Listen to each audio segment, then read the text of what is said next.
What's up, guys? Welcome to Daily Dose of Reddit. This is your host, Zach, and today's subreddit is r/NuclearRevenge. This story's called Loan Sharked. This is the story of someone I used to know. I posted it first in r/stories about Kevin, so we'll call him Kevin. He needed a place to stay, and my mate needed someone to help pay the rent, so he moved in. Apart from a few minor dietary habits, such as walking around the house drinking chocolate milk from a 2-liter bottle and not putting it back in the fridge as the sour smell slowly grows, it seemed to be fine. In the meantime, he wasn't getting what he considered an adequate wage from taxi drive, which is fair, so he got a job at a bakery. But then he decided to go the whole hog and started gambling online. He had a system, you see, but the system still needed refining. A lot. He was shoveling money into it and still not getting a return. But to ask him, he was just a few days from getting the big jackpot, but he didn't have the money to make it work, so he borrowed from a loan shark. We didn't know about this part. So he lost that money too, didn't tell anyone, had no way of paying it back. Went to my mate and said, I might be moving out in the next few weeks. My mate said, sure, it wasn't a big deal, and he figured he'd be able to just tighten his belt a little. The next morning, after my mate went to work, Kevin went around to the power and phone companies and had everything cut off and got the bond for each of them back. Then he grabbed his pre-packed bags and vanished down south. I'm guessing he'd been getting, "Where's my money?" from the loan shark. My mate gets home, everything's turned off. Everything in the fridge is spoiled or well on the way there. He has to run around, get everything reconnected, restock the fridge, and cover rent that month. Not a happy camper. So then, a few days later, he gets a knock on the door. "Are you Kevin?" These are big guys, wearing white shirts with ties. Very polite, but they're ripped as fuck, and you can see the tats through the white material. He's fully aware of who and what they are, and he's able to start making a guess as to why they're there. He invites them in, proves that he's not Kevin, then shows them documentation of what Kevin pulled on him. They're sympathetic and on the way out when one of them hands him a card. "If you ever find out where he's gone, give us a call." He puts the card on the fridge. A few months later, Kevin calls from where he's vanished to, asking for his share of the rental bond. Never mind that he never put any money into it in the first place. So my mate says, "Sure,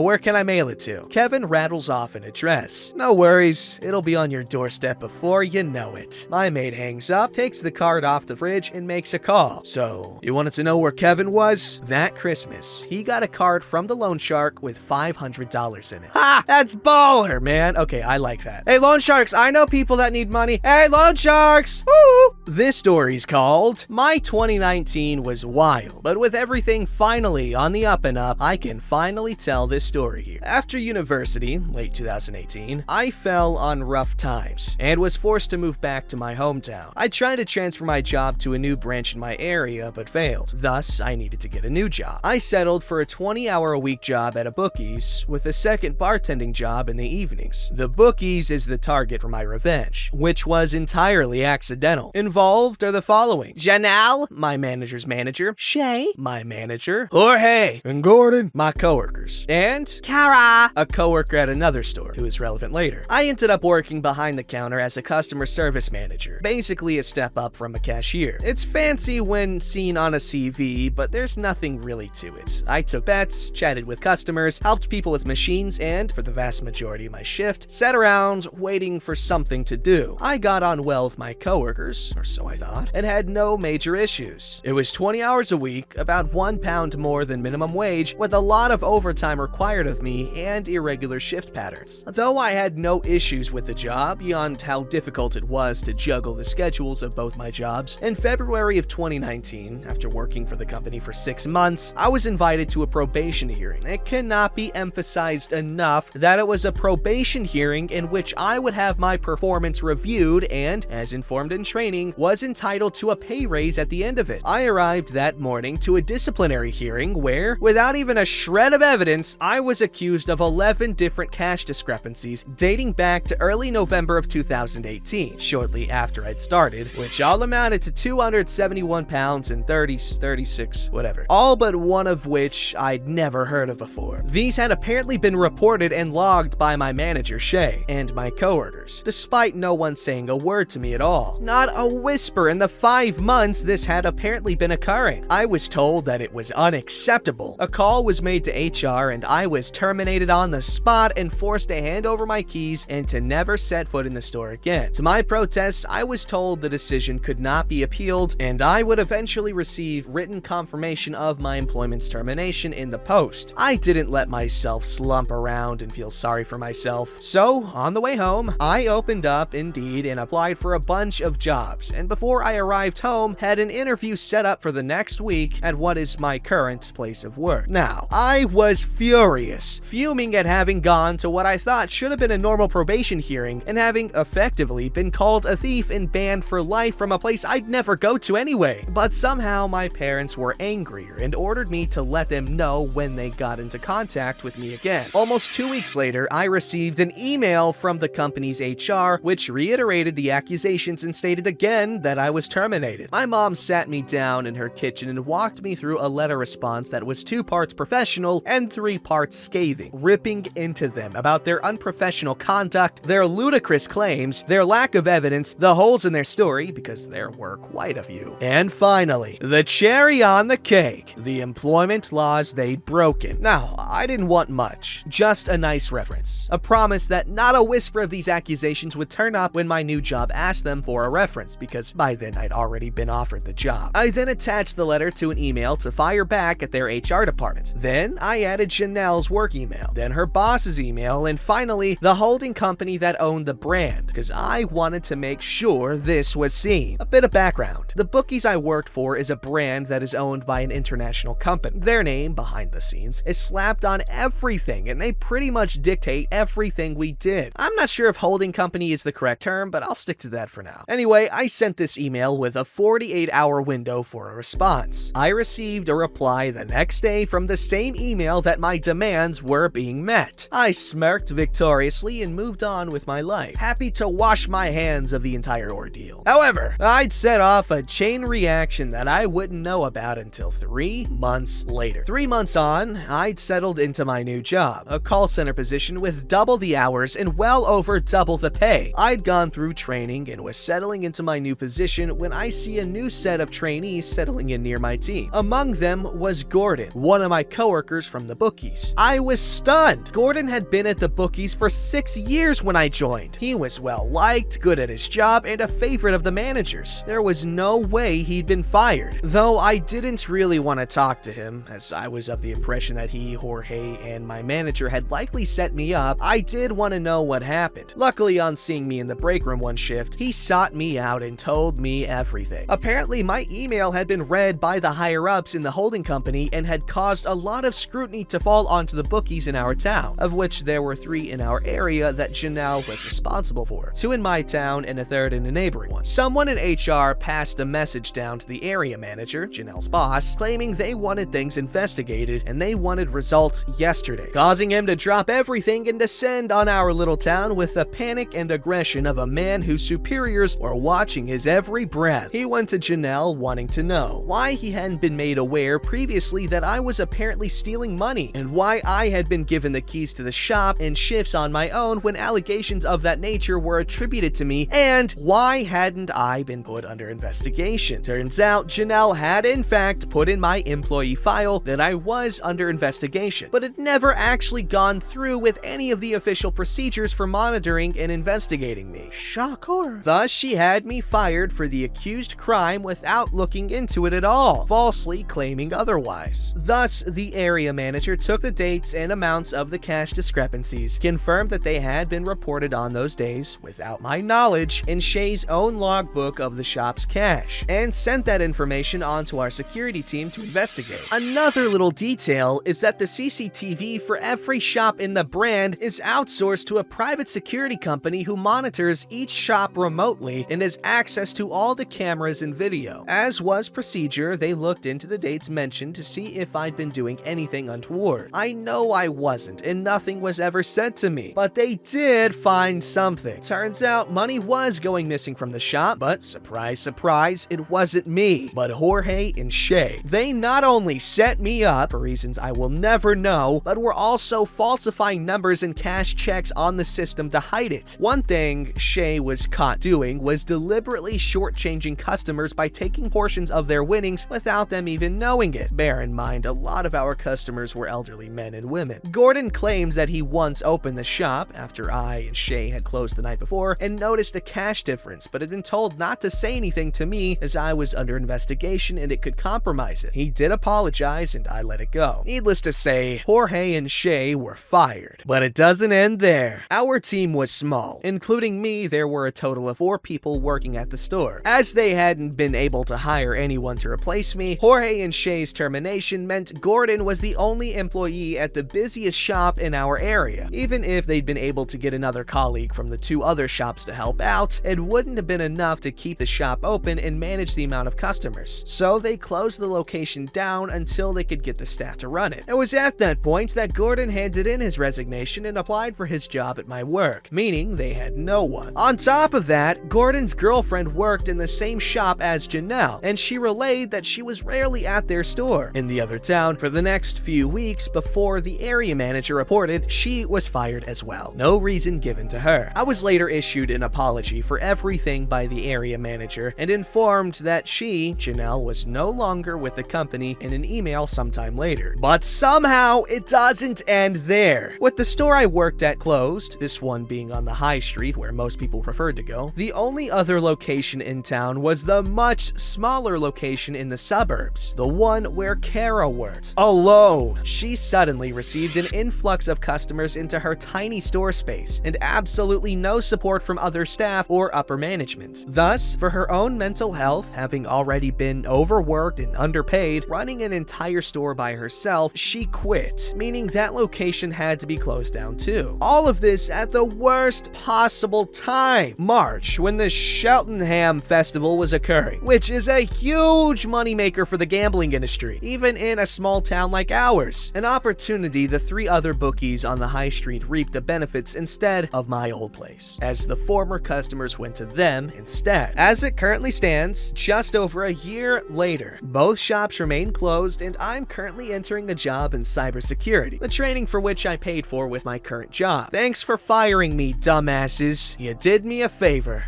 This massively blew up. Thanks for the support and everything. Gordon and I got in touch with our old area manager and we were able to get a bit more information. The security team rifled through about 3 years worth of footage after they found out about Jorge and Shay and have estimated that in that period alone, they both stole nearly 4,000 pounds through various means. The parent company also got involved and searched through years worth of their cash checks and till checks and noted plenty of irregularities. The parent company pursued criminal charges and the 2 were arrested, but as far as our area manager knows, the case is still ongoing. He thinks it's because they're still looking into how much they actually stole, as they've both been there a while. Jorge about 8 years and Shay 10 years. I doubt they'll have security footage of all that time, but I bet they're trying to get a more accurate figure to really nail them. And in comes a new character, Tammy. Obviously not her real name. She is an employee who was hired and fired shortly before I was, at the same store. She lasted just past her probation before she was fired, wait for it, for months of cash differences and false till checks she wasn't made aware of prior. However, her situation is far worse than mine. Tammy is in the process of suing the company for wrongful termination alongside financial and emotional damages, as she was put under a lot of stress whilst in the job by Shay, who apparently left her to fend for herself and would refuse to step in when customers got aggressive, and then had a miscarriage shortly after her employment was terminated. Our area manager doesn't know anything more, as it's escalated and gone way above his head, and I doubt I'll be able to get any more information on it. But I doubt the company's doing too well on that front, and I wish her the best. Gordon and I are considering reaching out to some of the other fired employees, of which he can name a few who were terminated for similar reasons, to get their side of things. But it seems very clear that what Shay and Jorge were doing was going on for a long time, and I was only the latest scapegoat. Janelle, unfortunately, is perfectly fine as far as I'm aware. Her husband and her opened a taxi company several years ago, and she seems to have just gotten more involved with that. I haven't seen her, so I wouldn't know, but she was terminated for gross misconduct and for not following procedure, which is kinda what I expected. And Kara, who our area manager actually really dislikes, but is lovely, and did not deserve what she went through, is doing okay. I've messaged her, and she and her partner recently bought a house. She also got a job as an events manager at a local historical site. She's happier there, as she actually has people to talk to at work and isn't alone anymore. Thank you again again for all the awards, updates, and support. Mwah. Wow, that was a long story.